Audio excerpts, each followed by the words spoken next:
गुजरात को आज मिलेगी विकास परियोजनाओं की सौगात। प्रधानमंत्री नरेंद्र मोदी 52,000 करोड़ रुपए से ज्यादा की विकास परियोजनाओं का करेंगे उद्घाटन और शिलान्यास।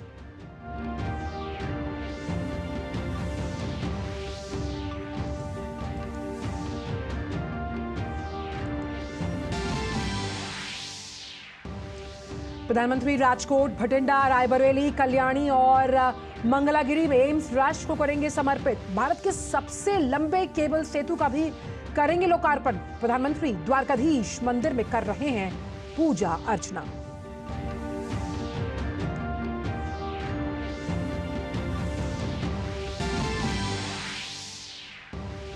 प्रधानमंत्री आज आकाशवाणी पर 11 बजे मन की बात कार्यक्रम के जरिए लोगों के साथ अपने विचार करेंगे साझा। आकाशवाणी और दूरदर्शन के समूचे नेटवर्क पर किया जाएगा प्रसारण।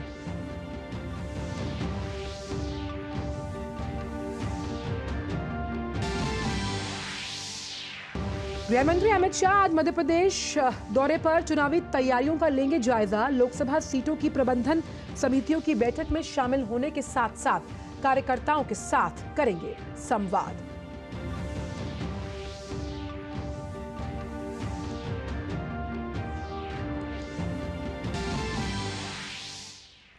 अमेरिका और ब्रिटेन के लड़ाकू विमानों ने यमन में हूती के 18 ठिकानों पर किए हमले।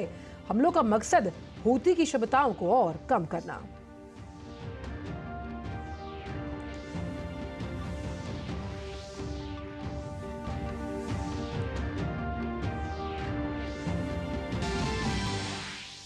रूस यूक्रेन युद्ध के 2 साल पूरा होने पर राष्ट्रपति जेलेंस्की ने कहा, रूस हमारे सपनों को नहीं कुचल सकता। इस बीच रूस ने यूक्रेन के कई शहरों पर नए सिरे से किए हमले। वहीं यूक्रेन की ओर से किए गए हमलों में से ज्यादातर रहे नाकाम।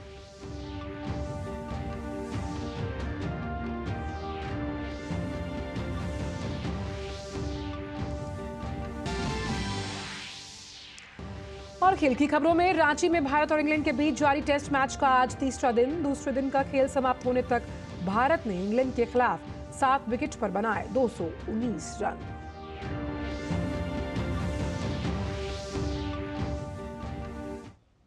नमस्कार, आप देख रहे हैं डीडी न्यूज। मैं हूं आंचल गुलाटी गुंबर। जानते हैं सभी खबरों को विस्तार के साथ। प्रधानमंत्री नरेंद्र मोदी आज गुजरात के राजकोट की अपनी यात्रा में राजकोट की अगर बात की जाए तो 48,100 करोड़ रुपए से अधिक की बहु विकास परियोजनाओं का शुभारंभ और शिलान्यास करने वाले हैं। साथ ही वो 5 और एम्स भी राष्ट्र को समर्पित करेंगे। कई स्वास्थ्य देखभाल बुनियादी ढांचा परियोजनाओं के उद्घाटन और आधारशिला वो राष्ट्र को समर्पित करने वाले हैं। देखते हैं हमारे संवाददाता धीरज कुमार की ये खास रिपोर्ट। राजकोट में होने जा रहे समारोह के दौरान प्रधानमंत्री नरेंद्र मोदी राष्ट्र को स्वास्थ्य, सड़क, रेल, ऊर्जा, पर्यटन, पेट्रोलियम और प्राकृतिक गैस से संबंधित कई महत्वपूर्ण परियोजनाओं की सौगात देने वाले हैं। खास बात यह है कि देश को एक साथ 5 और एम्स की सौगात मिलने जा रही है। माननीय प्रधानमंत्री श्री नरेंद्र मोदी जी के कर कमलों के द्वारा एम्स राजकोट का इधर आके वो लोकार्पण करेंगे।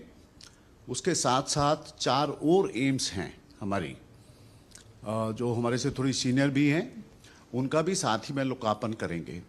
प्रधानमंत्री देश में स्वास्थ्य सुविधाओं को मजबूत बनाने की दिशा में गुजरात के राजकोट, पंजाब के भटिंडा, यूपी के रायबरेली, पश्चिम बंगाल के कल्याणी और आंध्र प्रदेश के मंगलागिरी में 5 एम्स राष्ट्र को समर्पित करेंगे। 6,000 करोड़ रुपए से ज्यादा के अनुमानित प्रोजेक्ट्स के साथ इन 5 नए एम्स में 4,040 बेड और 500 मेडिकल सीट होंगी। साथ ही इन शहरों के अलावा पड़ोसी राज्यों के 50 करोड़ से अधिक लोगों को अत्याधुनिक इलाज मिल सकेगा। एम्स खुलने से बहुत सारी परेशानियां लोगों की जो है वो काफ़ी हद तक कम हो गई है और यहाँ पे जो सुविधाएं हैं एम्स में वो सब नागरिकों को बढ़िया लग रही है। यहाँ की जो स्वच्छता है, यहाँ का जो स्टाफ है बहुत कोऑपरेटिव है। इससे तो बहुत बड़ा बेनिफिट होगा पीपल को, क्योंकि प्रीफर करते हैं लोग पहले सिविल में जाने का, क्योंकि सब लोग तो बेयर नहीं कर सकते, एक्सपेंसिव जो होता है। दो facilities are available in Rajkot for better treatment, all type of doctors are available, but it is expensive too. तो जो कॉमन मास है, जो रूरल पीपल है, जो बेयर नहीं कर सकते एक्सपेंसेस, उसके लिए जो एम्स हुआ है, it is the best according to me. प्रधानमंत्री मोदी 23 राज्यों और केंद्र शासित प्रदेशों में 11,500 करोड़ रुपए से अधिक राशि के 200 से अधिक स्वास्थ्य परियोजनाओं का शुभारंभ और शिलान्यास करेंगे।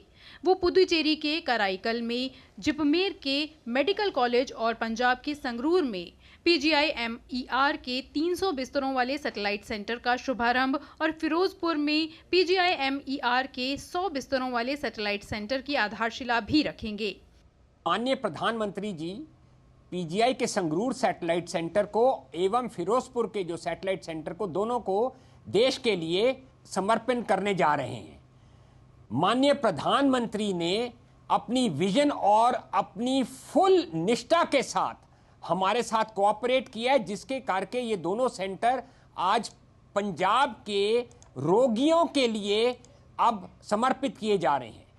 प्रधानमंत्री राष्ट्रीय स्वास्थ्य मिशन और प्रधानमंत्री आयुष्मान भारत स्वास्थ्य अवसंरचना मिशन के 115 परियोजनाओं का शुभारंभ और शिलान्यास भी करेंगे। वो देश भर में कई मेडिकल कॉलेजों और नर्सिंग कॉलेजों का भी शुभारंभ करेंगे। साथ ही पुणे में निसर्ग ग्राम नामक राष्ट्रीय प्राकृतिक चिकित्सा संस्थान और हरियाणा के झज्जर में राष्ट्रीय योग एवं प्राकृतिक चिकित्सा अनुसंधान संस्थान का भी उद्घाटन किया जाना है। पीएम मोदी कर्मचारी राज्य बीमा निगम की लगभग 2,280 करोड़ रुपए की 21 परियोजनाओं को भी राष्ट्र को समर्पित करेंगे। स्वास्थ्य क्षेत्र की महत्वपूर्ण परियोजनाओं के अलावा क्षेत्र में नवीकरणीय ऊर्जा के उत्पादन में वृद्धि के लिए प्रधानमंत्री कई परियोजनाओं की आधारशिला भी रखेंगे। वो 9,000 करोड़ रुपए से अधिक लागत की नई मुंद्रा पानीपत पाइपलाइन परियोजना की आधारशिला भी रखेंगे। सड़क और रेल बुनियादी ढांचे को मजबूत करने की दिशा में प्रधानमंत्री सुरेंद्रनगर राजकोट रेल लाइन के दोहरीकरण, पुराने NH-8E के भावनगर तलाजा को 4 लेन बनाना और NH-751 के पिपली भावनगर पैकेज 1 का भी शुभारंभ करेंगे। साथ ही NH-27 के सामाखियाली में संतालपुर खंड तक 6 लेन की पक्की सड़क की आधारशिला भी रखेंगे। एम्स राजकोट के अलावा 4 और नए एम्स प्रधानमंत्री राष्ट्र को समर्पित करेंगे। खास करके अगर राजकोट एम्स की बात करें तो यह पूरे सौराष्ट्र क्षेत्र के लोगों के लिए एक खुशखबरी वाली खबर होगी कि उन्हें इलाज के लिए राजकोट से बाहर नहीं जाना होगा।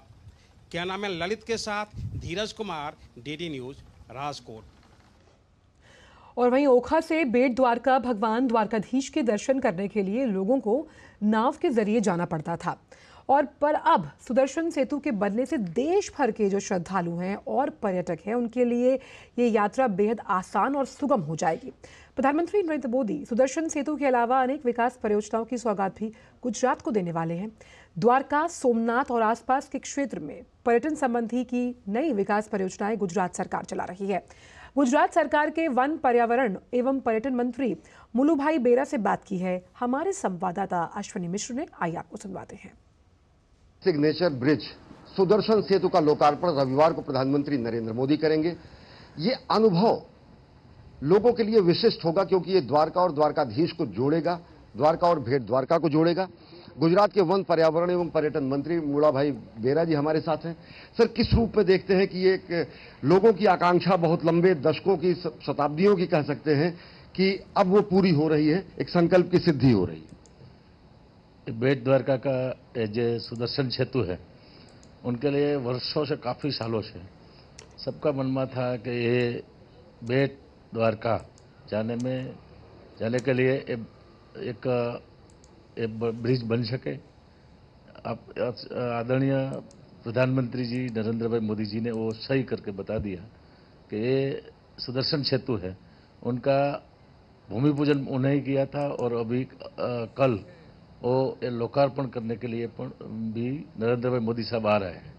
इसलिए द्वारका डिस्ट्रिक्ट के सभी लोग का इतना उत्साह बढ़ गया है कि कार्यक्रम में हर गांव में कृष्ण जी का जो छोटा स्वरूप है उनका नंदघर में एक हरीफाई भी वेशभूषा हुई है। एक चीज ये जानना चाहेंगे, किस तरीके से ये पर्यटन को बढ़ावा देगा? धार्मिक रूप से पूरे देश के कोने कोने से लोग आते हैं, दुनिया के पर्यटन मानचित्र पर भी अभी आ जाएगा।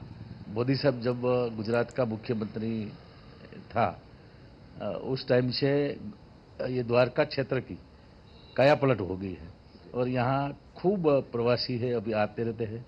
और अभी ये जो सुदर्शन सेतु है और शिवराजपुर बीच का पूर्ण काम होगा तो काफ़ी पर्यटकों की भीड़ या ज़्यादा पर्यटकों है वो बढ़ेगा।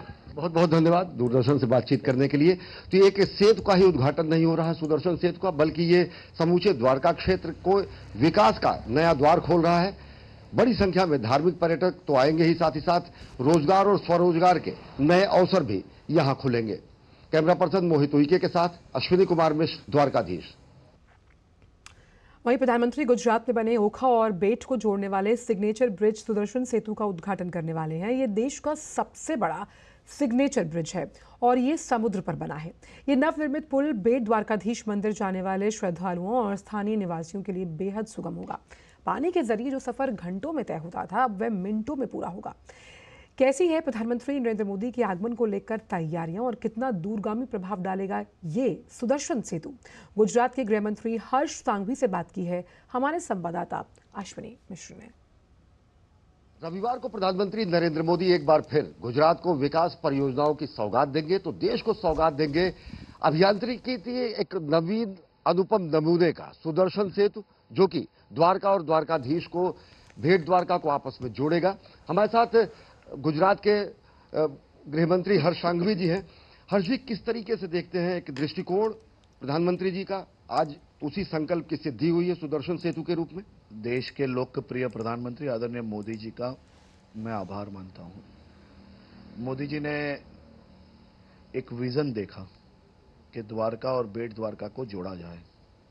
देश और दुनिया भर की कई एजेंसीज यहाँ पे सर्वे की गई और ये सर्वे के माध्यम से अनेक लोगों ने ये जो समंदर है वो समंदर की तेज लहरें और जिस प्रकार की परिस्थिति यहाँ पे है उसको देखते हुए ये ब्रिज बनाना एक बहुत ही मुश्किल कार्य है और इसको बनाना कई लोग ये मान रहे थे और कई हमारे भविष्यवाणी करने वाले पंडित ये कह रहे थे कि ये ब्रिज का काम जरूर चालू होगा लेकिन उसको पूर्ण कभी नहीं कर पाएंगे।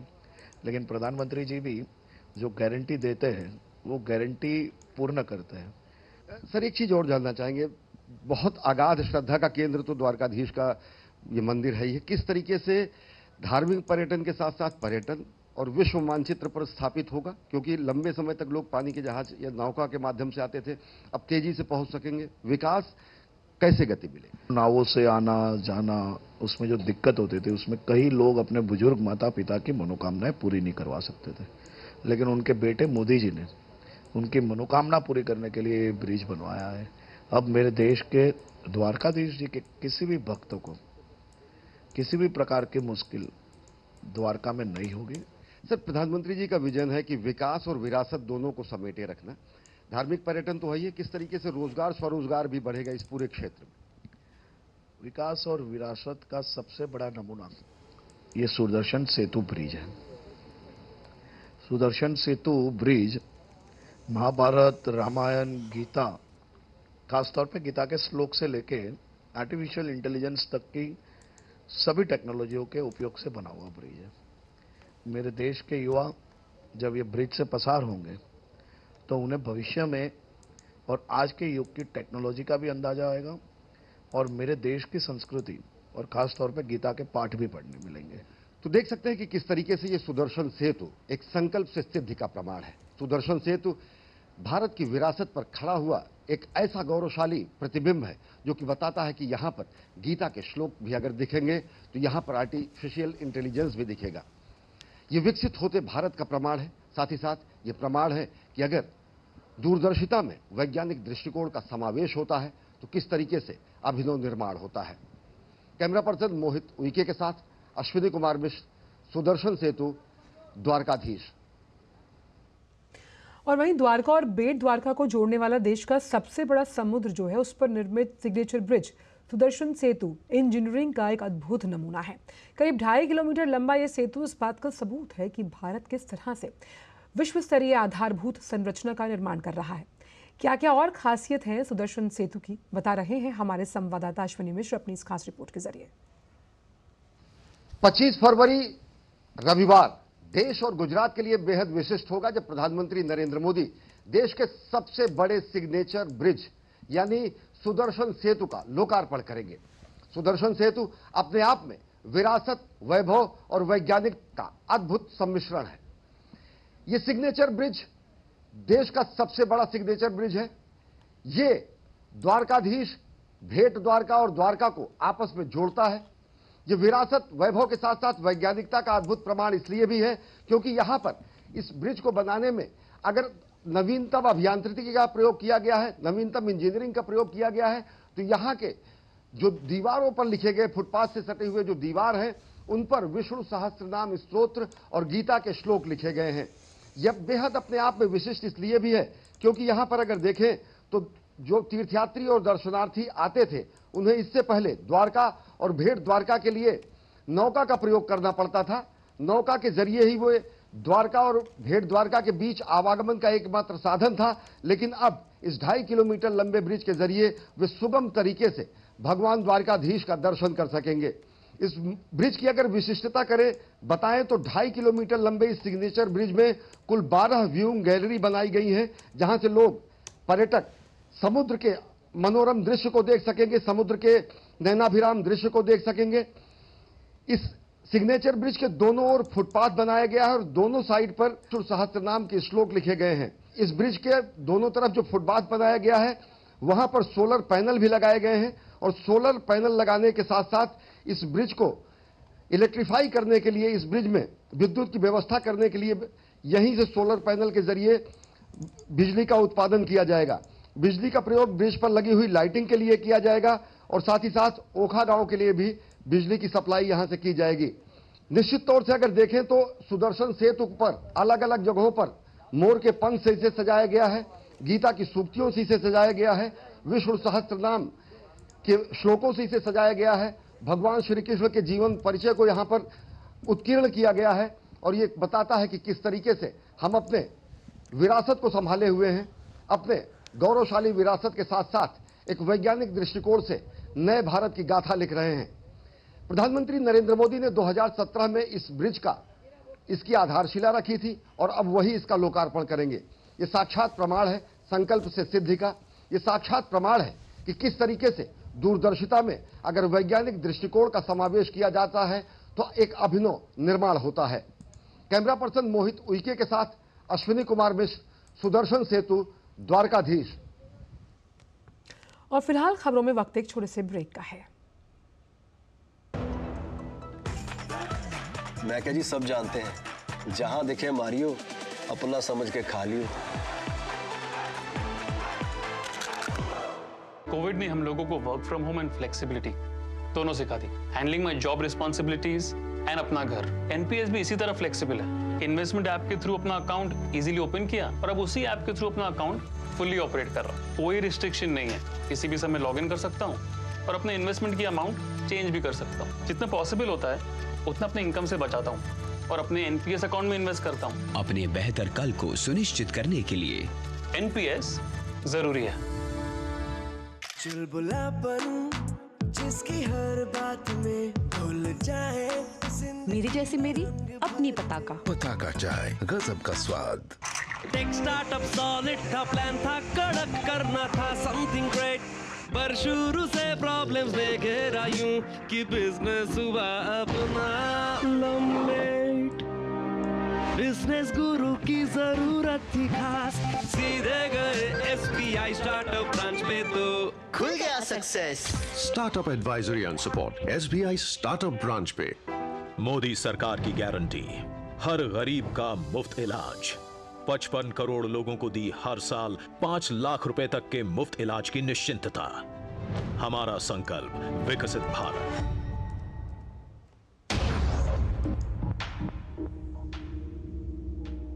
हरदम तैयार है, बिल्कुल तैयार है, हरदम तैयार है, तैयार है, जी जाने से तैयार है, इसीलिए तो हम लहरों के पहरेदार हैं। जय भारती, जय भारती, हम हैं नौसेना, हम हैं भारत के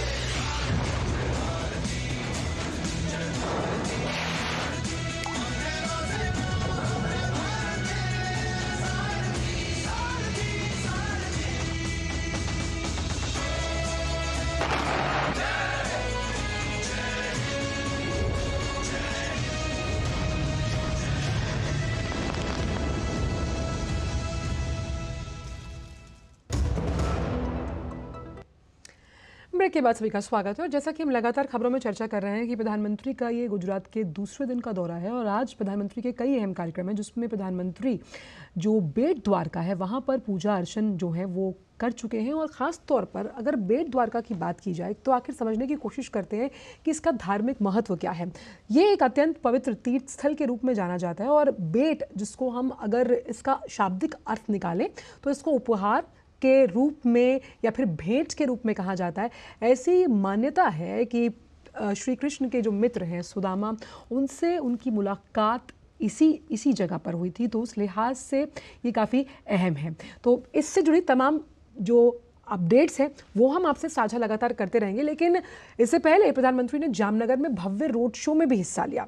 इस दौरान प्रधानमंत्री का अभिवादन करने के लिए बड़ी संख्या में लोग मौजूद रहे। जब भी प्रधानमंत्री रोड शो करते हैं तो हम जानते हैं कि उनके लिए अभिभूत तौर पर वहाँ पर जो लोग मौजूद होते हैं हाथ हिलाकर अभिवादन करते हैं। प्रधानमंत्री भी उनके इस प्यार को आत्मसात करते हुए हमेशा आप देखिए हाथ हिलाकर यहाँ पर अभिवादन करते हुए नजर आ रहे हैं प्रधानमंत्री। और इस तरह के रोड शोज़ में हमने हमेशा देखा कि हर आयु वर्ग का, चाहे वो युवा हो, बूढ़ा हो, महिला हो, बच्चे हों, उन्हें बहुत उत्सुकता होती है, बहुत खुशी होती है, भाव विहल हो जाते हैं वो प्रधानमंत्री को देखकर। और देखिए प्रधानमंत्री भी उनके इन भावों के समर्पण को अपने साथ लेते हुए हाथ से अभिवादन कर रहे हैं इस पूरे हुजूम का जो उनके स्वागत के लिए रोड पर खड़ा है। और ये देखिए, ये प्रधान सेवक के तौर पर हमेशा जब प्रधानमंत्री कभी भी रोड शो करते हैं तो आप देखिए ये लोगों का प्यार है, लोगों के भाव हैं, जिसकी वजह से प्रधानमंत्री भाव विहल खुद भी होते हैं। और देखिए किस तरह से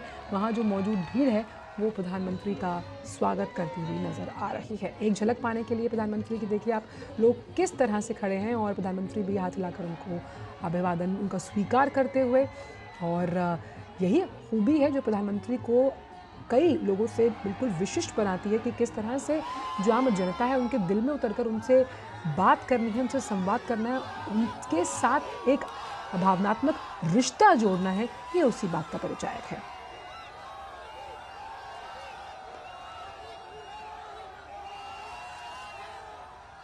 ये जामनगर में भव्य रोड शो है जिसमें प्रधानमंत्री ने हिस्सा लिया। और आइए आपको बताते हैं कि प्रधानमंत्री ने गुजरात दौरे के दूसरे दिन, हम जिस तरह से बता रहे थे, सबसे पहले बेट द्वारका स्थित द्वारकाधीश मंदिर में पूजा अर्चना की। द्वारका, जहां भगवान श्री कृष्ण ने राजा के तौर पर वो विराजमान माने जाते हैं, तो वहीं बेट द्वारका को भगवान श्री कृष्ण का निवास स्थान माना जाता है। विनायकं गुरुं भानु ब्रह्मा विष्णु महेश्वरान् सरस्वती प्रणम्यादो सहस्रानं वित्तायम्।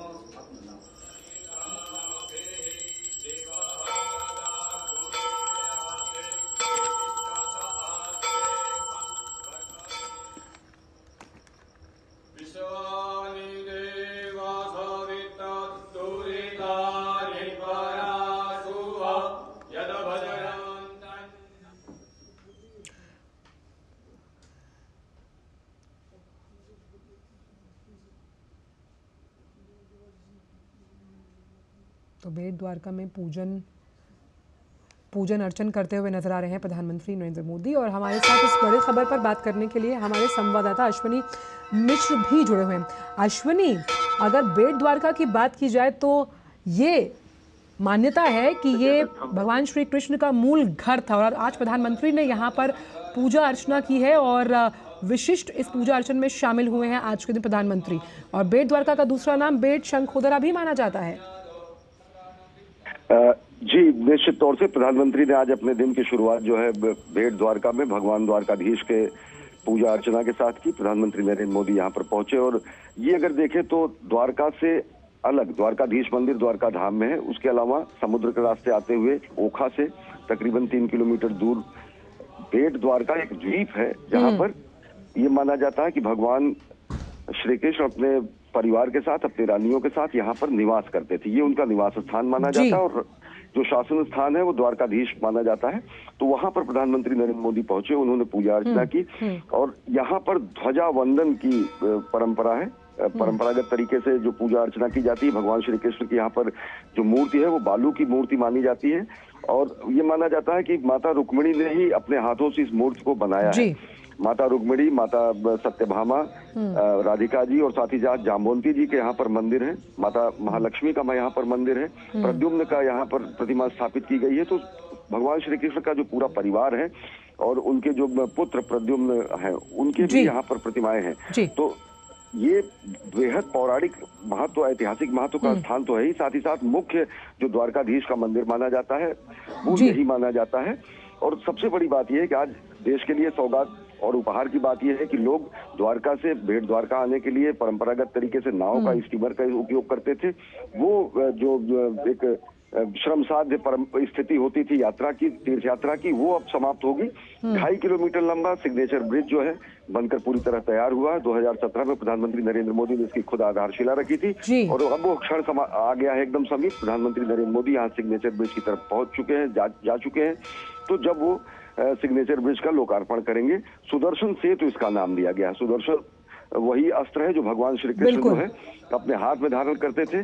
तो अगर देखें तो भगवान सतयुग में, अगर द्वापर युग में भगवान के हाथ में सुदर्शन चक्र होता था, तो आज हम इस बात का गौरव कर सकते हैं। तो माँ भारती की मणिमेखला के रूप में, करधनी के रूप में कहीं न कहीं एक सुदर्शन सेतु अच्छा, है। एक चीज अश्विनी ये भी हम समझना चाहते हैं आपके जरिए का नमूना है। जी, एक जरिए हम आपके जरिए ये भी समझना चाहते हैं कि मान्यताओं के अनुसार ये कहा जाता है कि बहुत कम लोग जानते हैं कि द्वारका को 3 भागों में बांटा गया है, जिसमें मूल द्वारका, गोमती द्वारका और बेट द्वारका। ये भी कहीं ना कहीं इस तरह की मान्यता है कि ये वही जगह है जहाँ श्री कृष्ण ने अपने परम मित्र सुदामा से भेंट की थी। जी, सुदामा क्योंकि ये परिवार है और यहीं पर परिवार के साथ भगवान श्री कृष्ण रहते थे, रानियों के साथ रहते थे। जो 4 मैंने जिक्र किया कि 4 माताओं के मंदिर यहाँ पर है, प्रद्युम्न की मूर्ति यहाँ पर है। और भेंट और बेट, ये दो चीजें यहाँ पर प्रचलित है। भेंट का अर्थ यहाँ पर द्वीप के रूप में कहा जाता है और प्रचलन में उसको भेंट भी कहा जाता है।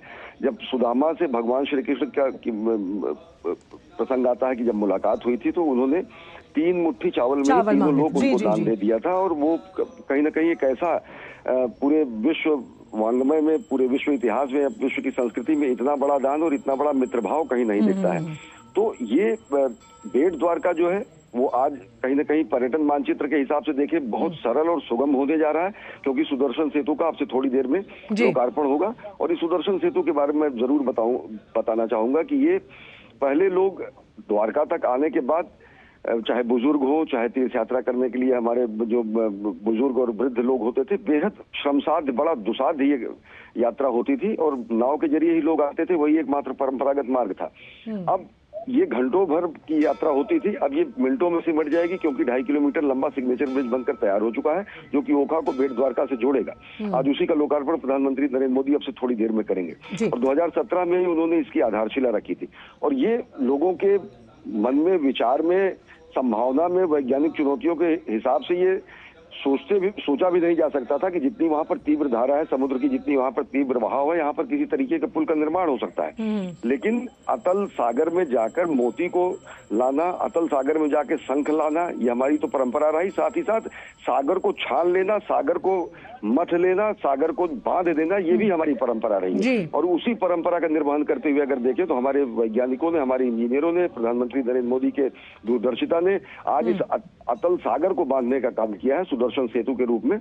और हम इस बात का गर्व कर सकते हैं कि एक शानदार, जिसको कहते हैं कि इंजीनियरिंग का अद्भुत नमूना है ये ब्रिज, और ये लोगों को बेहद सुगम और सरल तीर्थ यात्रा का अवसर भी प्रदान करेगा। बिल्कुल, हमने आपकी रिपोर्ट के जरिए भी अश्विनी देखा, ये भी मान्यता है बेट द्वारका की अगर बात की जाए। और सिग्नेचर ब्रिज के वो दृश्य भी, विहंगम दृश्य भी हम कुछ ही देर में अपने दर्शकों को दिखाएंगे कि बेट द्वारका में जो सबसे परम भक्त माने जाते हैं श्री कृष्ण के, नरसिंह मेहता, उनकी हुंडी भी भरी गई थी। यानी अपने भक्तों का हमेशा ख्याल रहा भगवान श्री कृष्ण को। और अगर उसको इस बात से जोड़कर देखा जाए कि अब पर्यटन के लिहाज से आप देखिए कि जो काफी ज्यादा समय लगता था सिग्नेचर ब्रिज पहुंचने के लिए, अब उस ब्रिज के निर्माण की वजह से पर्यटन में इजाफा तो होगा ही होगा, साथ ही साथ आपका समय भी बचेगा निश्चित तौर से। और स्वरोजगार के असीम अवसर खुलेंगे। और सबसे बड़ी बात यह कि जिस तरीके से परंपरागत तरीके से यहाँ पर पूजा अर्चना की पद्धति है, प्रधानमंत्री नरेंद्र मोदी ने मंदिर में पहुंचकर पूजा अर्चना की, उन्होंने आरती की। आरती करने के साथ साथ यहाँ पर ध्वज को जो है, ध्वज पूजन की परंपरा है। ध्वज स्तंभ जो प्रधानमंत्री जब एक सिर पर रख कर जो चलते हैं वही वह ध्वज है। और ध्वज स्तंभ की पूजा यहाँ पर विशेष मान्यता है, विशेष परंपरा है। यहाँ पर प्रदक्षिणा भी उन्होंने की, मंदिर के चारों तरफ उन्होंने पूरा मंदिर की प्रदक्षिणा की, उन्होंने मंदिर के चारों ओर उन्होंने परिक्रमा की। और ध्वज स्तंभ का जो मंदिर का अन्य स्थान है वहां पर भी वो श्रद्धावनत हुए। तो सबसे बड़ी बात यह है कि यहाँ ये जो मंदिर है, क्योंकि ये राजप्रासाद जैसा था, ये महल जैसा था, ये निवास जैसा था, तो यहाँ पर मंदिर में शिखर नहीं है। द्वारकाधीश का जो द्वारका का मंदिर है उसमें शिखर है, सामान्यतः मंदिरों में शिखर होते हैं, लेकिन ये एक राजमहल प्रासाद जैसा है और यहाँ पर ये शिखर विहीन मंदिर है। और शिखर विहीन मंदिर इसलिए है क्योंकि ये निवास स्थान के रूप में भगवान श्री कृष्ण द्वारा निवास स्थान के रूप में प्रयोग किया जाता था। और साथ ही साथ यहाँ पर जैसा मैंने कहा कि माता रुक्मिणी, माता जामवंती, राधिका जी और साथ ही साथ यहाँ पर सत्यभामा जी की भी मूर्तियां हैं, प्रद्युम्न की मूर्तियां हैं, तो समूचा परिवार यहाँ पर है। तो ऐतिहासिक स्तर से अगर देखें तो सागर के नीचे द्वारका की स्थिति की वैज्ञानिक पुष्टि भी होती है, क्योंकि यहाँ पर जब अन्य लंबे समय तक खुदाई की गई 1980 से 90 के दशक के बीच में, फिर 90 से दशक के आगे, तो अनेक ऐसे पुरातात्विक साक्ष्य यहाँ पर मिले हैं जो कि हड़प्पा कालीन सभ्यता से भी ज्यादा पुरानी सभ्यता के माने जाते हैं। इस मंदिर के वर्तमान स्वरूप को तो गुरु वल्लभाचार्य जी ने स्थापित किया है, लेकिन ये माना जाता है कि जो मूर्ति है ये 5000 वर्षों से भी ज्यादा पुरानी मूर्ति है। और ये माना जाता है कि माता रुक्मिणी ने ही अपने हाथों से इस मूर्ति को बनाई है, जो कि बलुआ पत्थर से बनी हुई मूर्ति है। तो पौराणिकता की बात छोड़े, ऐतिहासिकता भी इस क्षेत्र की पूरी तरीके से स्थापित है। और जो समुद्र की गहराइयों में जो पुरातत्व सर्वेक्षण किए गए, जो पुरातत्वीय खोज किए गए, वो कहीं ना कहीं बताते हैं कि कितनी हमारी प्राचीन संस्कृति है। अलग अलग तरीके से जो हमारे युग हैं वो मानव सभ्यता के कैसे चरण रहे होंगे, जिसमें पूरा का पूरा एक मानव सभ्यता का पूरा इतिहास का एक कालखंड समाप्त हुआ होगा। तो जो एक दौर था जब कपोल कल्पनाएं ये मानी जाती थी, जब अस्तित्व पर सवाल। अच्छा, यहाँ पर ये भी मान्यता मानी गई है बेट द्वारका की, अगर हम बात करें जहाँ पर आप मौजूद हैं अश्विनी, कि यहाँ पर चावल दान करने की परंपरा है। और ऐसा भी माना गया है हिंदू मान्यताओं के अनुसार कि आप जब यहाँ चावल दान करते हैं तो हमेशा आपका घर समृद्धि से भरा रहता है। जी, और ये हमारी परंपरा ही इस तरीके के है कि हम मंदिरों में जाकर दान करते हैं, हम और उसी दान का हमें पुण्य प्राप्त होता है। दान की बात तो जो मैंने कहा कि भगवान श्री कृष्ण ने से जब मिलने के लिए सुदामा आए तो अपने साथ वो जो मुट्ठी भर चावल लेके आए थे, तो 3 मुट्ठी भर में ही उन्होंने उनको तीनों लोग दे दिया। और बाद में रुक्मिणी को हाथ पकड़कर रोकना पड़ा कि भगवान आप ये क्या कर रहे हैं। ये मित्र भाव के साथ साथ उपकार या फिर दान का सर्वोत्तम उदाहरण मिलता है कि आप अपना सर्वस्व दान कर दें, कई लोग दान कर दें और किसी तरीके का भेद विभेद किसी में न रखें। मित्र भाव, सखा भाव का इससे बड़ा उदाहरण पूरी दुनिया में नहीं है। और साथ ही साथ भगवान श्री कृष्ण का अगर समूचा व्यक्तित्व देखें तो एक युग पुरुष के रूप में, एक योगाधीश्वर के रूप में, एक कर्म वंशीधर के रूप में चाहे अगर देखें, कर्मयोगी के रूप में देखें, अगर योगेश्वर के रूप में देखें, तो अलग अलग रूप में भगवान श्री कृष्ण के जो व्यक्तित्व के आयाम है वो लोगों को कहीं ना कहीं प्रेरित करते हैं कि किस तरीके से आप धर्म की स्थापना के लिए, किस तरीके से आप सत्य की स्थापना के लिए, किस तरीके से आप व्यवस्था की स्थापना के लिए जी अपना समूचा ऊर्जा और अपनी समूची मेधा और अपना समूचा संसाधन लगा दें। भगवान ने ही कहा कि धर्म संस्थापनार्थाय संभवामि युगे युगे। तो वही एक मूल हमारे यहाँ जो परंपरा रही है कि धर्म की स्थापना हो, किसी भी तरीके से अधर्म का नाश हो, ये हमारी परंपरा रही। और द्वापर युग में भगवान श्री कृष्ण ने बाकायदा यही किया है। और जिस बेट द्वारका की हम बात कर रहे हैं, बेट द्वारका का पूरा जिक्र जो है हमारे पौराणिक ग्रंथों में मिलता है, हमारे संस्कृत के ग्रंथों में बिल्कुल मिलता है, जिसका जिक्र मिलता है। महाभारत में इसको अंतर्द्वीप के रूप में कहा गया है। तो निश्चित तौर से अगर देखें तो जो पौराणिकता को नकारने की कोशिश थी और पौराणिकता और ऐतिहासिकता को अलग करने की कोशिश थी, वो कहीं ना कहीं समाप्त होती है। ऐसे साक्ष्य और ऐसे परम सत्य यहाँ पर मौजूद है जो पूरी दुनिया को चकित कर देते हैं कि कितनी प्राचीन और कितनी गौरवशाली हमारी संस्कृति है। साथ ही अश्विनी, क्योंकि आपने जिक्र किया कि बेट द्वारका की अगर हम बात कर रहे हैं तो भारतीय महाकाव्य महाभारत और स्कंद पुराण में इसे प्राचीन शहर माना गया। बेट द्वारका को शंखोद्वार भी कहा जाता है क्योंकि यहाँ पर भगवान विष्णु ने राक्षस शंकासुर का संहार किया। और इसका एक और कारण ये कि क्योंकि ये द्वीप के पास बना हुआ है तो यहाँ पर बड़े स्रोत जो हैं वो शंख के हैं, इसीलिए भी इसे इस नाम से जाना जाता है। जी, और यहाँ के शंख बड़े विश्व प्रसिद्ध हैं। शंख जी, के जी। जो अलग अलग आयाम है, जो शंख के अलग अलग जो स्वरूप है, वो यहाँ पर अलग विशिष्ट है। और यहाँ से जब लोग तीर्थ यात्रा के लिए आते हैं यहाँ पर पूजा अर्चना करने के बाद, तो यहाँ से शंख ले जाने की परंपरा भी है। और शंख जो कहीं ना कहीं भगवान चलिए विष्णु का अश्विनी, आपको एक मिनट रोकना चाहूंगी। प्रधानमंत्री ने जिस तरह से बेट द्वारका में पूजा अर्चन किया, अब प्रधानमंत्री जो है वो सुदर्शन सेतु की तरफ बढ़ रहे हैं। और सुदर्शन सेतु का जिस तरह से जिक्र अश्विनी मिश्रा कर रहे थे कि ये अपने आप में, जब हम इंजीनियरिंग के बेहतरीन नमूने की बात करते हैं, अब देखिए इन तस्वीरों के विहंगम दृश्य के जरिए कि अब किसी को भी समुद्र की जो लहरें हैं वो डराएंगी नहीं, क्योंकि सिग्नेचर ब्रिज से हम डूबते सूर्य का दीदार कर सकते हैं। ओखा बेट द्वारका सी ब्रिज जो है वो अब खुल के तैयार है, जिसका निरीक्षण कर रहे हैं प्रधानमंत्री। और गुजरात के द्वारका में देश का सबसे लंबा ये सिग्नेचर ब्रिज, आप देखिए इन तस्वीरों के जरिए क्या विहंगम दृश्य आप यहाँ पर देख पा रहे हैं। हम ये जानते हैं कि प्रधानमंत्री ने 2017 में इस ब्रिज की आधारशिला रखी थी। 6 साल में इस ब्रिज का निर्माण जो है वो पूरा हुआ है। अब मानचित्र की बात करें अगर गुजरात की, तो एक नए लैंडमार्क के रूप में ये स्थापित होगा। और साथ ही साथ ब्रिज के खुलने की वजह से अब ओखा से बेट द्वारका द्वीप जाने में जिस आवाजाही को सुगम बनाने की बात की जा रही है, जिसके समय को बचाने की बात की जा रही है, वो अब हो जाएगा। बिल्कुल अश्विनी, क्योंकि आप हमारे साथ मौजूद हैं, हमने आपकी रिपोर्ट भी देखी। जब हम सुदर्शन सेतु की तस्वीरें दिखा रहे हैं अपने दर्शकों को, पर्यटन के लिहाज से, धार्मिक पर्यटन को बढ़ावा देने के लिए ये सिग्नेचर ब्रिज वाकई में गुजरात के मानचित्र पर एक लैंडमार्क साबित होगा आने वाले समय में। निश्चित तौर से, और उसी का लोकार्पण प्रधानमंत्री नरेंद्र मोदी ने किया है। और ये सही मायने में अगर देखें तो एक संकल्प की सिद्धि का प्रमाण है, क्योंकि प्रधानमंत्री नरेंद्र मोदी ने अपने दूरदर्शी सोच के तहत इस सागर की अतल गहराई में सागर को बांधने का जो संकल्प लिया था, सागर को जो मथने का संकल्प लिया था, वो आज पूरा हुआ है। वैज्ञानिक दृष्टिकोण से, इंजीनियरिंग के दृष्टिकोण से लोग ये संभावना, इस बात की बेहद विरली संभावना समझ के चलते थे कि यहाँ पर सागर का प्रवाह इतना ज्यादा है कि यहाँ पर सेतु निर्माण जैसी स्थिति हो ही नहीं सकती। लेकिन अगर आप में अदम्य ऊर्जा, अदम्य साहस और दूरदर्शी दृष्टिकोण है, और साथ ही साथ एक वैज्ञानिक सोच है, तो निश्चित तौर से आप किसी भी मुश्किल चीज को कैसे आप साकार धरातल पर उसको यथार्थ के रूप में लेके आते हैं। सुदर्शन सेतु इसी का प्रमाण है। अगर सुदर्शन सेतु की बात करें तो एक दूरदर्शी प्रधानमंत्री के अपने विजन के मुताबिक अगर इसमें वैज्ञानिक दृष्टिकोण मिला दिया जाए तो सुदर्शन सेतु बनता है। अगर हमारे वैभवशाली अतीत पर कहीं ना कहीं वैज्ञानिक समकोण बनता है तो ये सुदर्शन सेतु बनता है। और सुदर्शन सेतु को ही प्रधानमंत्री नरेंद्र मोदी ने इसका लोकार्पण किया है।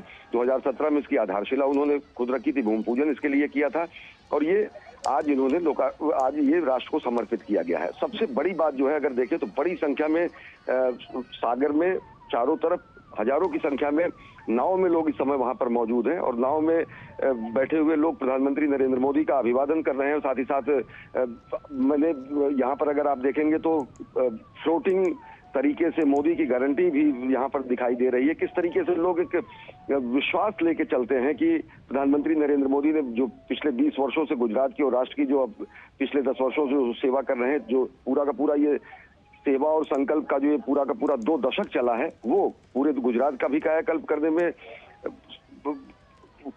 समर्थ हुआ, और साथ ही साथ देश का भी कायाकल्प हो रहा है। सिग्नेचर ब्रिज है ये, और सिग्नेचर ब्रिज की अगर देखें तो सबसे बड़ी खासियत ये है कि पूरी तरीके से हैंगिंग ब्रिज है। केवल 2 इस पे जो है पावे बनाए गए हैं, और उसके अलावा पूरा एक सिग्नेचर ब्रिज की तरीके से इसको तारों से इसको जोड़कर इसको हैंगिंग तरीके से किया गया है।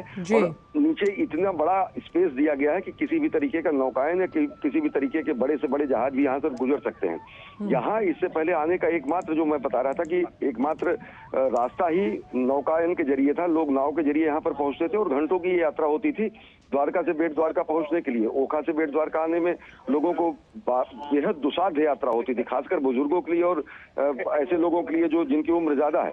लेकिन अब बड़े आराम से लोग जो है मिनटों में ये पूरी 2.5 किलोमीटर लंबा ये ब्रिज है, इसको पार करते हुए यहाँ पर बेट द्वारका आ सकेंगे। और सबसे बड़ी बात ये कि ये एक द्वीप जैसा है। द्वीप यहाँ की तकरीबन आबादी केवल 10,000-12,000 के आसपास है। द्वारका एक ऐसा चमकता हुआ चेहरा और शहर है जहाँ पर सारी सुख सुविधाएं हैं।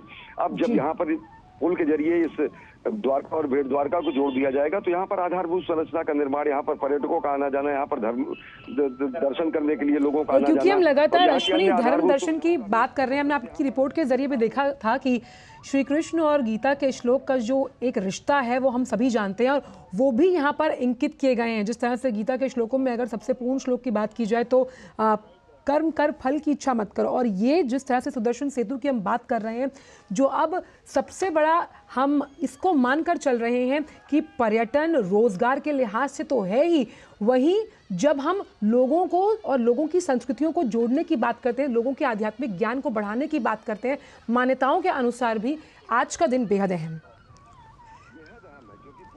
देखेगी कि उसी सुदर्शन सेतु पर, सुदर्शन जो कि भगवान श्री कृष्ण का अस्त्र होता था जिसको वो धारण करते थे, उसी सुदर्शन सेतु को आज हमने कार्यांजलि के रूप में मां भारती को दिया है।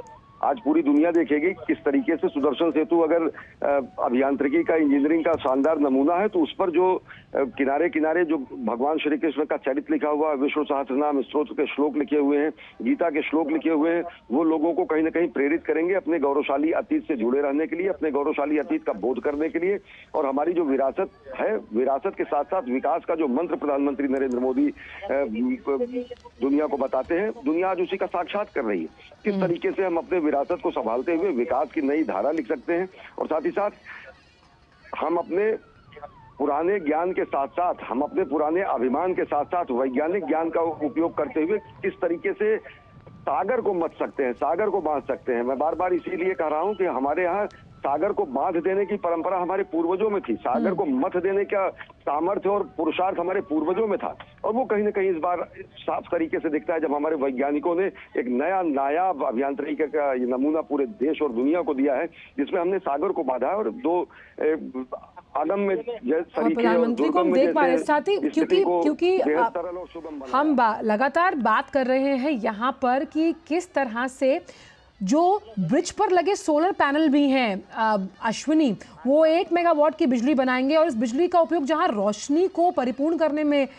किया जाएगा, वहीं जो बिजली बचेगी वो ओखा गांव को मिलेगी, यानी कि एक पंथ दो काज। आप देख सकते हैं तस्वीरें, ये नए तस्वीरें हैं जहाँ प्रधानमंत्री हाथ से अभिवादन कर रहे हैं और खुद पैदल चलते हुए निरीक्षण कर रहे हैं सुदर्शन सेतु द्वारका का। जी अश्विनी। जी, और निश्चित तौर से और लोगों का अभिवादन स्वीकार कर रहे हैं, क्योंकि बड़ी संख्या में, हजारों की संख्या में लोग नाव में इस समय सुदर्शन सेतु को दोनों तरफ मौजूद हैं। और सुदर्शन सेतु का जैसे आपने बताया कि ये पूरा इसका इलेक्ट्रिफिकेशन जो है वो सोलर पैनल लगाए गए हैं। जो सेतु है, सेतु के दोनों तरफ पेडेस्ट्रियन बनाया गया है, फुटपाथ बनाया गया है और उसके ऊपर सोलर पैनल लगाया गया, और उसी सोलर पैनल से जो बिजली जनरेट होगी उससे ये रात में इसका शानदार, इतना जबरदस्त इसका लुक आता है, इतना शानदार ये पूरा का पूरा जब जगमग कर उठता है सोलर लाइट से ये पूरा का पूरा पुल, तो लोग कहीं ना कहीं ये भी एक लोगों के लिए एक विशेष आकर्षण का केंद्र होगा, जो यहाँ पर तीर्थ यात्रा के लिए आएंगे, जो पर्यटन के लिए आएंगे, जो धार्मिक यात्रा के लिए आएंगे। और जो बची हुई बिजली है उसका उपयोग जो है ओखा गांव को किया जाएगा। ओखा जो गांव जो एकदम सटा हुआ गांव है, तो निश्चित तौर से अगर देखें तो ये सहकार से समृद्धि या फिर सौर ऊर्जा से जो है, जो जिसका बहुत कम उपयोग किया गया था इस पूर्ववर्ती सरकारों द्वारा, जो ऊर्जा के केवल परंपरागत स्रोत थे जो उन्हीं का केवल दोहन किया जाता था, लेकिन चाहे विंड एनर्जी की बात करें, चाहे सोलर एनर्जी की बात करें, इन सब का नया एक प्रयोगशाला के रूप में गुजरात था। 2000 से लेकर 2014 तक अगर देखें तो जब प्रधानमंत्री नरेंद्र मोदी के यहाँ मुख्यमंत्री तो काल था, तो विंड एनर्जी और सोलर एनर्जी पर जबरदस्त यहाँ पर काम किया गया और पवन ऊर्जा और सौर ऊर्जा के जरिए यहाँ पर बड़ी बड़ी परियोजनाओं को भी संचालित किया गया। तो एक नया जो कॉन्सेप्ट है वो यही है कि किस तरीके से हम ऊर्जा के गैर परंपरागत स्रोतों पर, परंपरागत स्रोतों से हटकर गैर परंपरागत स्रोतों पे आए, वो तो एक ही है। साथ ही साथ ये स्पष्ट तरीके से पूरी दुनिया को संदेश है कि भारत किस तरीके से अपने पर्यावरण के संरक्षण में, अपने प्रकृति के संरक्षण में, अपने एक चीज हम चाहते हैं कि आप अपने शब्दों में इस बात का वर्णन कीजिए। जब हम भगवान श्री कृष्ण का नाम लेते हैं तो मोरपंख उनका पर्याय है, और इस पंख को भी अगर देखा जाए, शायद हम यहाँ से देख पाएंगे कुछ ही देर में, उसे भी इस ब्रिज के जो पिलर्स हैं उन पर उकेरा गया है, जो काफ़ी दूर से दिखाई देगा। और अब जिन ऊंची समुद्र की लहरों की वजह से फेरी राइड को कैंसिल करना पड़ता था, आप देखिए कि अब वो ये दिक्कत नहीं आएगी, क्योंकि सिग्नेचर ब्रिज जो है वो उसके खुलने से ये जो दिक्कत है अब नहीं आएगी और तमाम जो टूरिस्ट हैं वो साल के 365 दिन सुदर्शन सेतु के जरिए बेट द्वारका पहुंच पाएंगे। जी आंचल, जैसा आप कह रही, मोरपंख इन दोनों ब्रिज के दोनों जो पिलर्स हैं उन पर तो सुसज्जित किया ही गया है। साथ ही साथ दोनों तरफ मतलब दर्जनों ऐसी पट्टियां लगाई गई हैं जिन पर भगवान श्री कृष्ण का जीवन चरित्र उकेरा गया है। सिग्नेचर ब्रिज के दोनों तरफ जो प्रवेश द्वार है उन पर भगवान श्री कृष्ण के बड़े बड़े जो है मूर्तियां और साथ ही साथ जीवन चरित्र से जुड़े हुए प्रसंग लगाए गए हैं। सुदर्शन हाथ में लिए हुए भगवान श्री कृष्ण का एक ब्रिज के दूसरी तरफ रेप्लिका बनाया गया है जो कि बताता है कि किस तरीके से भगवान अपने हाथ में सुदर्शन को धारण करते थे। और आज हम गौरव के साथ कह सकते हैं कि हमने मां भारती को उनकी मणिमेखला के रूप में सुदर्शन सेतु दिया है। तो हमारी जो आध्यात्मिकता है, हमारी जो वैज्ञानिकता है, इन दोनों का समावेश कहीं ना कहीं सुदर्शन सेतु में दिखता है। और सबसे बड़ी बात यह है कि ये असंभव माना जाता था वैज्ञानिक तरीके से, लोगों को ये संभव नहीं लगता था कि यहाँ पर इतने प्रवाह में, सागर की इतनी गहराई में और सागर के इतने तीव्र प्रवाह में यहाँ पर सिग्नेचर ब्रिज बनाया जा सकता है। ये निश्चित तौर से दूरदर्शी दृष्टिकोण से देखते हुए वैज्ञानिकों की और हमारे इंजीनियरों की अद्भुत मेहनत को देखते हुए, उनके कुशल जो है मेधा के सशक्त पर्याय के रूप में देखते हुए और उस संकल्प की सिद्धि के रूप में इस ब्रिज को देखा जा सकता है, इस सुदर्शन सेतु को देखा जा सकता है। खुद प्रधानमंत्री नरेंद्र मोदी ने एक संकल्प लिया था कि यहाँ पर जो देश के कोने कोने से, विश्व के कोने कोने से जो श्रद्धालु और दर्शनार्थी आते हैं उनकी सहूलियत के लिए कहीं ना कहीं सुगम्य हो। ये बेट द्वारका की आबादी तकरीबन 12,000 से ज्यादा नहीं है और वही द्वारका अगर देखें तो एक ऐसा वैभवपूर्ण शहर है जो कि कहीं ना कहीं पूरी दुनिया के सामने अपना वही मोर पंख हम दिखा पा रहे हैं अपने दर्शकों को, जिसका जिक्र अश्वनी हम अभी आपसे कर रहे थे।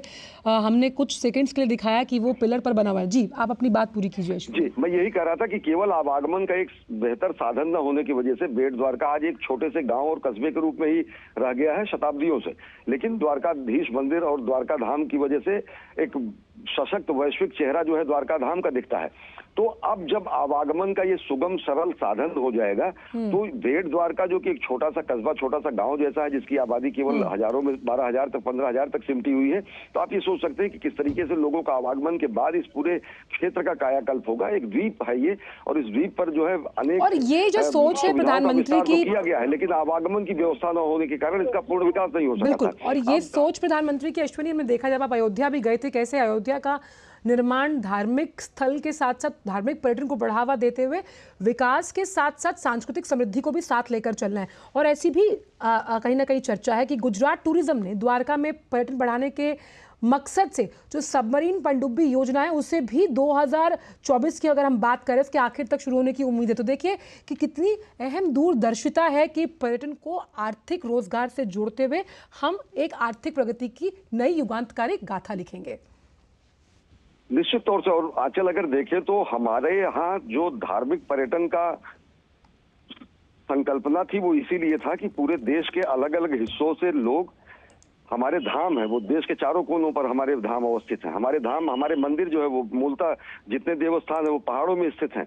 पूरा का पूरा एक हमारे मनीषियों ने, हमारे पूर्वजों ने अर्थव्यवस्था को चलाने के लिए एक सोचे समझे तरीके से इन धार्मिक पर्यटन के केंद्रों को स्थापित भी किया था, विकसित भी किया था और लोगों के आने जाने का संस्कार और परंपरा भी लोगों में सदियों से विद्यमान थी। बेट द्वारका का ही हम कह रहे हैं कि द्वारकाधीश मंदिर, द्वारका चारों धाम करने वाले लोग अगर वहां पहुंचते थे तो बेट द्वारका हर एक श्रद्धालु यहाँ पर आना वो अपना सौभाग्य समझता था और आना अपना कर्तव्य समझता था, अनिवार्य समझता था। तो जिस तरीके से हमारा जो गौरवशाली इतिहास है, जो हमारी पौराणिकता है, जो हमारे धर्म ग्रंथों में बताए गए हमारे जो स्थान हैं, जिनकी ऐतिहासिकता भी पूरी तरीके से असंदिग्ध है, पूरी तरीके से सत्य साबित होती है, उन स्थानों को नए सिरे से विकसित करने का संकल्प प्रधानमंत्री नरेंद्र मोदी ने लिया है। देश के अलग अलग हिस्सों में, चाहे वो अलग अलग ज्योतिर्लिंगों की बात हो, चाहे वो सोमनाथ की बात हो, चाहे केदारनाथ की बात हो, चाहे वो काशी विश्वनाथ की बात हो, भगवान श्री राम के दिव्य भव्य मंदिर की बात हो, तो ये केवल धार्मिक दृष्टिकोण से ही देखा जाना नहीं है। ये हमारे अस्मिता के, हमारे गौरव के, हमारे इतिहास के, हमारे वजूद के, हमारे अस्तित्व के ऐसे साक्षात कीर्ति स्तंभ हैं जो पूरी दुनिया देखती है। और निश्चित तरीके से अगर देखें तो उन्हीं हमारे दिव्य स्थानों का बहुत बहुत शुक्रिया अश्विनी, तमाम जानकारी को हमसे साझा करने के लिए। लगातार आपसे जो प्रधानमंत्री का ये दूसरे दिन का दौरा है गुजरात का, इससे जुड़े तमाम पल पल के अपडेट्स तो आगे हम लेते रहेंगे।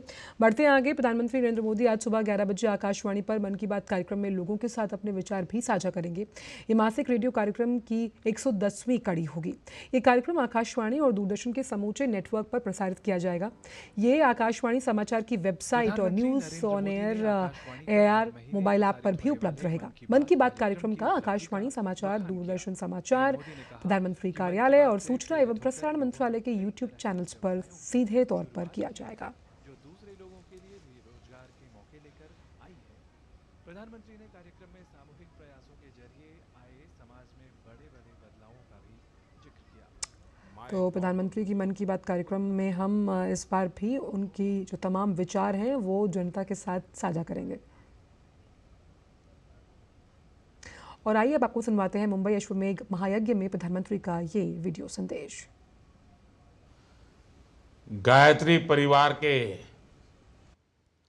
सभी उपासक, सभी समाज सेवी,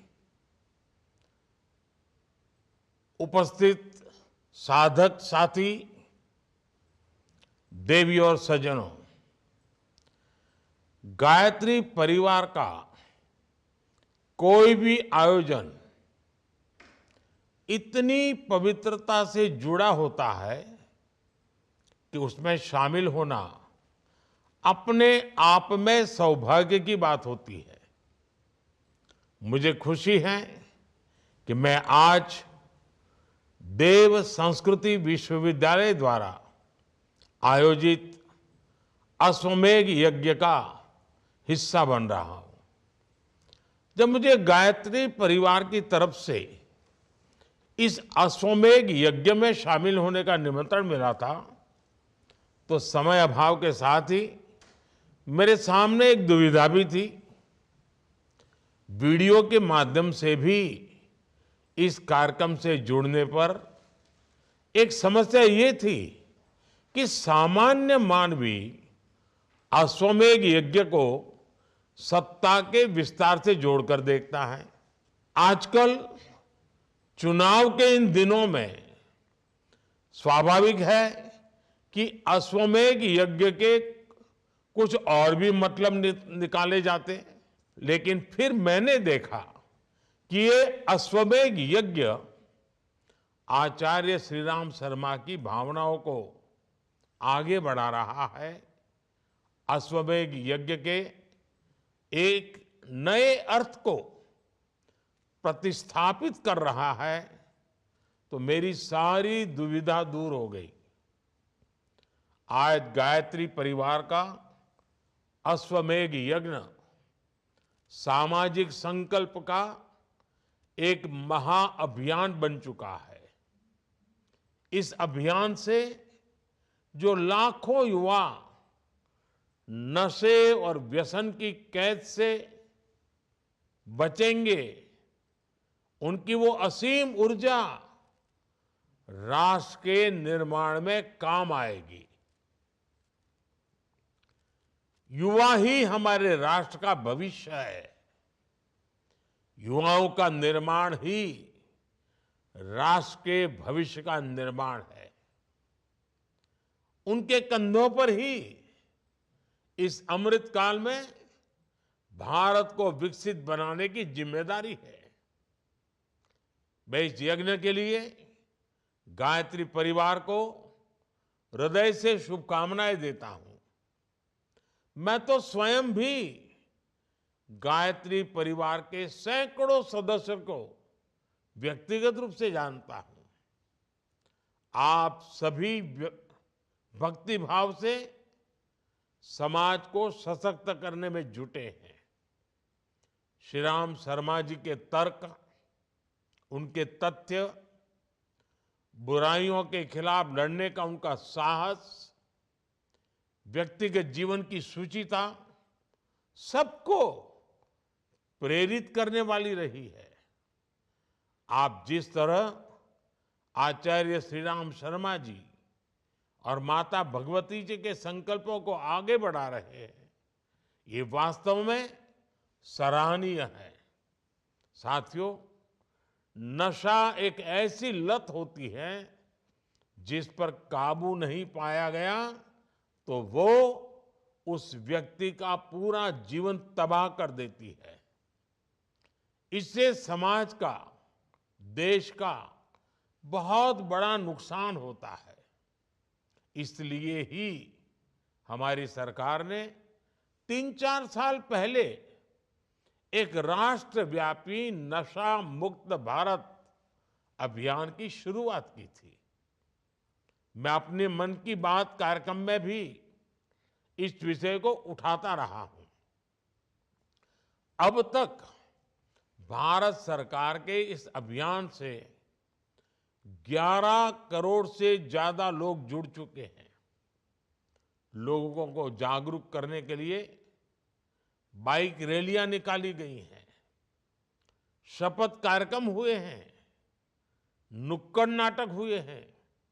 सरकार के साथ इस अभियान से सामाजिक संगठनों और धार्मिक संस्थाओं को भी जोड़ा गया है। गायत्री परिवार तो खुद इस अभियान में सरकार के साथ सहभागी है। कोशिश यही है कि नशे के खिलाफ संदेश देश के कोने कोने में पहुंचे। हमने देखा है, अगर कहीं सूखी घास के ढेर में आग लगी हो तो कोई उस पर पानी फेंकता है, कोई मिट्टी फेंकता है। ज्यादा समझदार व्यक्ति सूखी घास के उस ढेर में आग से बची घास को दूर हटाने का प्रयास करता है। आज के इस समय में गायत्री परिवार का ये अश्वमेध यज्ञ इसी भावना को समर्पित है। हमें अपने युवाओं को नशे से बचाना भी है और जिन्हें नशे की लत लग चुकी है उन्हें नशे की गिरफ्त से छुड़ाना भी है। साथियों, हम अपने देश के युवा को जितना ज्यादा बड़े लक्ष्यों से जोड़ेंगे उतना ही वो छोटी छोटी गलतियों से बचेंगे। आज देश विकसित भारत के लक्ष्य पर काम कर रहा है। आज देश आत्मनिर्भर होने के लक्ष्य पर काम कर रहा है। आपने देखा है, भारत की अध्यक्षता में G20 समिट का आयोजन one earth, one family, one future की थीम पर हुआ है। आज दुनिया वन सन, वन वर्ल्ड, वन ग्रिड जैसे साझा प्रोजेक्ट्स पर काम करने के लिए तैयार हुई है।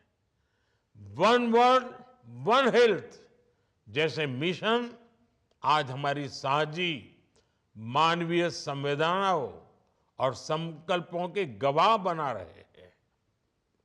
ऐसे राष्ट्रीय और वैश्विक अभियानों में हम जितना ज्यादा देश के युवाओं को जोड़ेंगे उतना ही युवा किसी गलत रास्ते पर चलने से बचेंगे।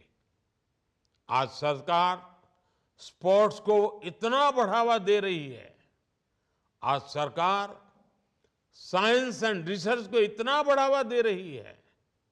आपने देखा है कि चंद्रयान की सफलता ने कैसे युवाओं में टेक्नोलॉजी के लिए, साइंस के लिए नया क्रेज पैदा कर दिया है। ऐसे हर प्रयास, ऐसे हर अभियान देश के युवाओं को अपनी ऊर्जा सही दिशा में लगाने के लिए प्रेरित करते हैं। फिट इंडिया मूवमेंट हो, खेलो इंडिया प्रतियोगिता हो, ये प्रयास, ये अभियान देश के युवा को मोटिवेट करते हैं और एक मोटिवेटेड युवा नशे की तरफ नहीं मुड़ सकता। देश की युवा शक्ति का पूरा लाभ उठाने के लिए सरकार ने भी मेरा युवा भारत नाम से बहुत बड़ा संगठन बनाया है। सिर्फ 3 महीने में ही इस संगठन से करीब करीब 1.5 करोड़ युवा जुड़ चुके हैं। इससे विकसित भारत का सपना साकार करने में युवा शक्ति का सही उपयोग हो पाएगा। साथियों, देश को नशे की इस समस्या से मुक्ति दिलाने में बहुत बड़ी भूमिका परिवार की भी है, हमारे पारिवारिक मूल्यों की भी है। हम नशा मुक्ति को टुकड़ों में नहीं देख सकते। जब एक संस्था के तौर पर परिवार कमजोर पड़ता है, जब परिवार के मूल्यों में गिरावट आती है, तो इसका प्रभाव हर तरफ नजर आता है। जब परिवार की सामूहिक भावना में कमी आती है, जब परिवार के लोग कई कई दिनों तक एक दूसरे के साथ मिलते नहीं हैं, साथ बैठते नहीं हैं, जब वो अपना सुख दुख नहीं बांटते, तो इस तरह के खतरे और बढ़ जाते हैं। परिवार का हर सदस्य अपने अपने मोबाइल में ही जुटा रहेगा, तो फिर उसकी अपनी दुनिया बहुत छोटी होती चली जाएगी। इसलिए देश को नशा मुक्त बनाने के लिए एक संस्था के तौर पर परिवार का मजबूत होना उतना ही आवश्यक है। साथियों, राम मंदिर प्राण प्रतिष्ठा समारोह के समय मैंने कहा था कि अब भारत की 1000 वर्षों की नई यात्रा शुरू हो रही है। आज आजादी के अमृत काल में हम उस नए युग की आहट देख रहे हैं। मुझे विश्वास है कि व्यक्ति निर्माण से राष्ट्र निर्माण के इस महाअभियान में हम जरूर सफल होंगे। इसी संकल्प के साथ एक बार फिर गायत्री परिवार को बहुत बहुत शुभकामनाएं। आप सभी का बहुत बहुत धन्यवाद।